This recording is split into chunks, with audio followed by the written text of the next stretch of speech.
And we do anticipate Air Force One landing shortly. What's exciting for the folks here is that generally they're in an off-site venue and they don't get to see the plane land. It's going to land behind us. Really was the only broadcast person in Montana who got the opportunity to be with the national pool today, a chance to get closer to the president and to see how the national media covers these events. He did say 75% of the media was bad. I would like to say the 25% are good. As I was leaving, a man came up to me. He was a veteran. He had no idea that I was actually from Montana. And he said to me, "I just want to welcome you to our state and I hope you come back."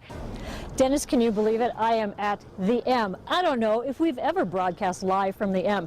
It took a little bit of an effort to get up here, I have to tell you. We had to get up 600 feet above the floor of Missoula to get our camera gear up here, but we're not the ones doing the hard work. These guys are the ones doing the hard work. In our emotional interview, he tells me he knew his family was there, outside the prison walls, waiting for him. I'm trying my hand here at juggling, and it turns out that activities like this not only teach kids a fun new skill, it could also help them later in the classroom. Life is starting to come back to this scorched earth. In fact, this project aims to help wildlife recover. They're leaving 2 trees per acre for the cavity-dwelling creatures.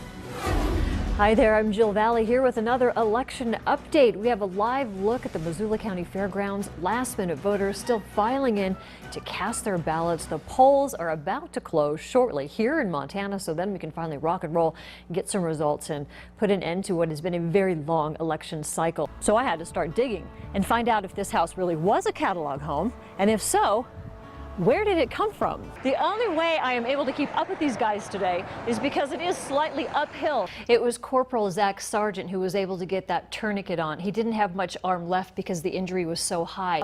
What Louis has done for Native Americans around the world will continue by sharing the real story of a diverse people who often fall victim to stereotypes. We got a lot to talk about, and I mentioned CWD, which is chronic wasting disease, and you've been having some meetings around the state to talk to hunters about it. For those who've never heard of it, it sounds bad. What exactly is that? We have a lot of reporters along the marathon route, and it's been exciting because over the course of the last few weeks, we've kind of had our eyes on some of the favorites that were waiting to cross that finish line. The Facebook page Missoula Flood Support is connecting those people who need help to those who want to give help, and as this flood situation continues, that aid will stretch beyond the borders of Missoula. These days, most of us will get a text reminder if you have a hair or dentist appointment. This new pilot program sends out text messages to defendants to remind them of their court dates. This is a story we've been working on for more than a year, and we start our coverage with the new evidence that could set Paul Jenkins and Fred Lawrence free after more than 20 years in prison. A jury convicted the two for the murder of Donna Marr, who was kidnapped and beaten to death outside a bar west of Helena. But in the past few years, the Montana Innocence Project reviewed the evidence, and what it uncovered has shaken this case to its core.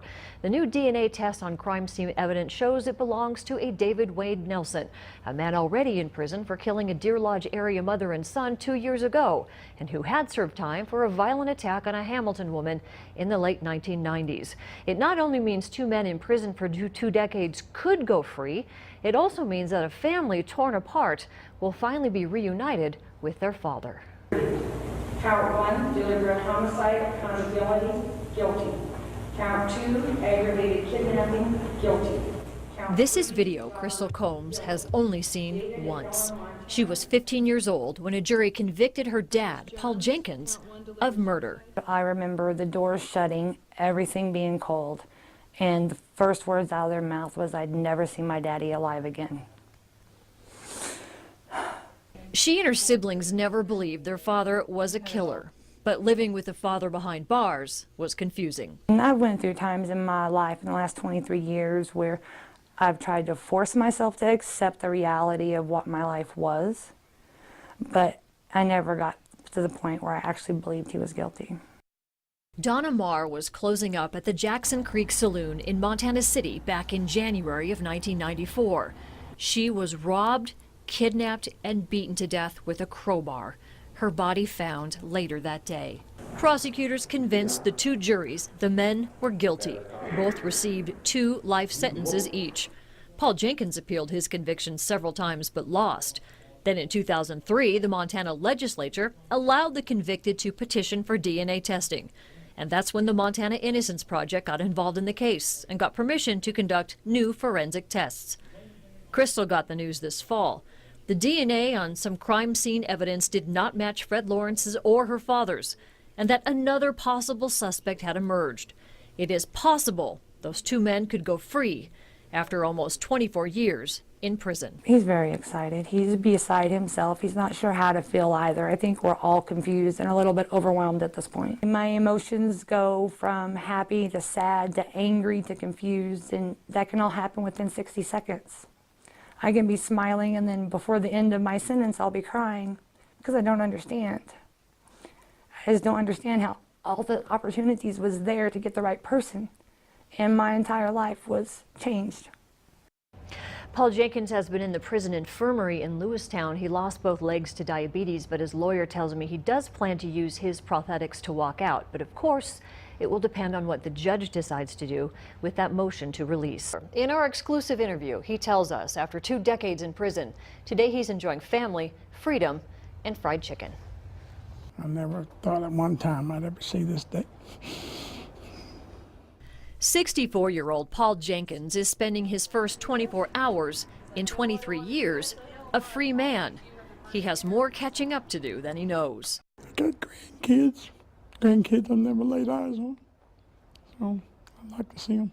It took 7 years from the time the Montana Innocence Project took the case to bring Paul to this day. In our emotional interview, he tells me he knew his family was there, outside the prison walls, waiting for him. None of my family turned their back on me. All of them stayed with me all the way.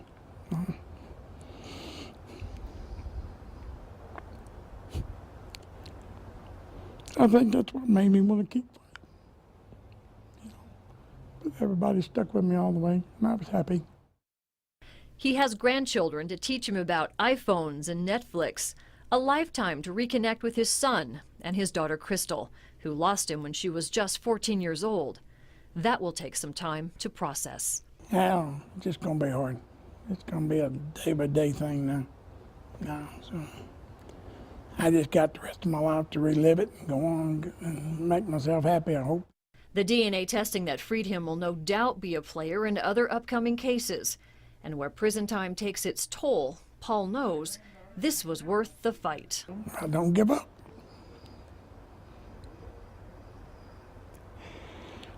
Yeah, don't give up, no matter what you do. Something tore into Tanya's left arm, cutting it almost clean through and trapping her in the torn steel. Because right when it hit, oh my God, the pain, Jill, it was like nothing I had ever felt in my life. It was excruciating. The nursery was ready, filled with sunshine and stuffed animals. Her name was on the wall. Little outfits hung neatly in the closet. And 2 young parents were eager to meet the little girl they named Huntley Blaine. After an earlier miscarriage, it was an exciting time for Kendra and Jurian Coombs of Seeley Lake.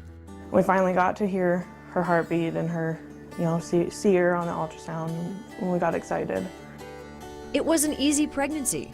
The night before they were scheduled for an induction, both Kendra and Jurian felt their baby move. But hours later, as doctors were preparing to induce Kendra, they realized something was wrong. And they're having a hard time finding her heartbeat, which wasn't out of the normal. We had a hard time the whole time. And then they brought in an ultrasound because they still couldn't find it after about an hour. And then they couldn't find it on there either. And that was when they told us she didn't make it. Baby Huntley was 7 pounds, 4 ounces, and 20 inches long.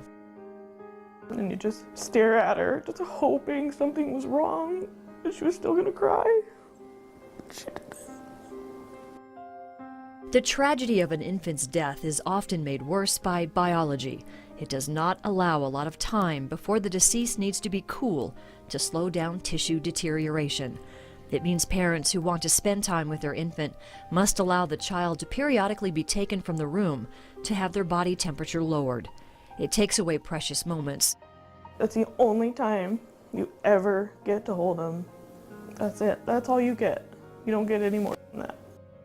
Kendra and Jurian are honoring their daughter Huntley in a brave and beautiful way. They have opened up a GoFundMe account to raise money to buy a cuddle cot to donate to St. Patrick Hospital in Missoula.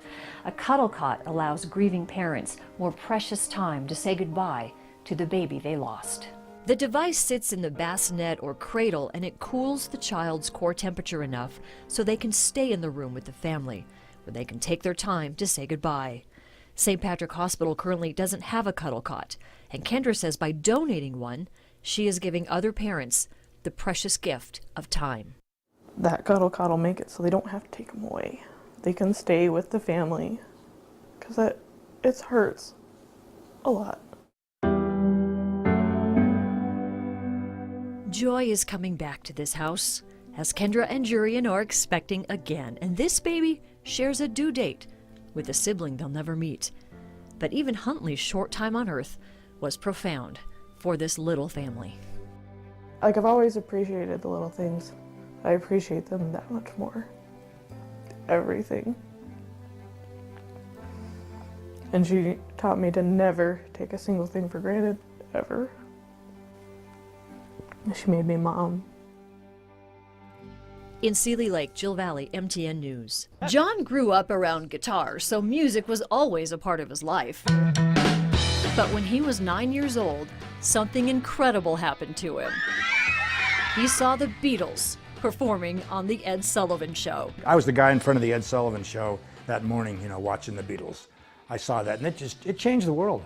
The very next day, we had a little band called the Unbeatables. We didn't play, we didn't plug things in. We just, had gigantic, we were only 9 years old. Took guitar lessons in Sebastopol, California. My first song I learned was a Beatles song, All My Lovin', dun, dun, dun, dun, dun, dun, dun, dun, dun. Did that. And, but the Beatles music is really complicated. It's not like just playing a blues song or a rock and roll song. I mean, some of their stuff is more 3 chords, but their earlier songs, lots of chords, are very difficult to play and sing with all their harmonies and stuff. So it really weeded out maybe we won't do that song. Maybe we'll try this other song. So it was kind of tough. As a young man, John gravitated to the sounds of not just the Beatles, but of Simon and Garfunkel, Gordon Lightfoot, and James Taylor. He and some friends started a band called the Feather River Music Company. After a move to Big Fork, Montana, that band was then called Trout. They played gigs in Kalispell, St. Ignatius, and Ronan. They competed in the Battle of the Bands in Missoula in 1980. Then came the group called Lost in the Shuffle, with John performing with Ellie and Ty Nuno, musicians from Missoula. But before long, John decided to go it alone. So he hit the stage and never looked back. Now 4 CDs and a cassette later, he's a fixture in the Flathead for his own solo sound and style. And I never made an album, all the albums I have on my wall here. I played on some people's albums, played guitar and harmonica or whatever on people's albums, but I never did like an album, like a 33 LP or something. I'm sure that's one of my agents calling about a gig somewhere. Probably. Big bucket of money to give you. Yeah. Probably the Mariah Carey show again, want me to do that open thing. For her again. Yeah, she's, whatever. I Right. don't want to get into that now. But. He's quick-witted in person. Wow, you guys are so well behaved tonight. I just can't believe it. And on stage, so fans never know quite what they're going to get at a John Dunnigan show. You guys are hanging out with the heavyweights tonight, man. But they interact with him like an old friend. So quick, somebody put this in the back of my car so he Cheering and laughing, dancing, yelling out requests. So this is a Robin Ford song. He puts his all into each performance, reading the crowd and giving them what they want. Oh, I think they like the spontaneity of me and the fact that I don't ever have a song list. I never do the same. I do a lot of the same songs, as some of the bartenders can probably attest to, but I just let it go wherever, wherever the crowd wants to kind of go, I'll go. And sometimes it's me leading them, but quite often it's them leading me too, so I never know who's push and pull kind of deal.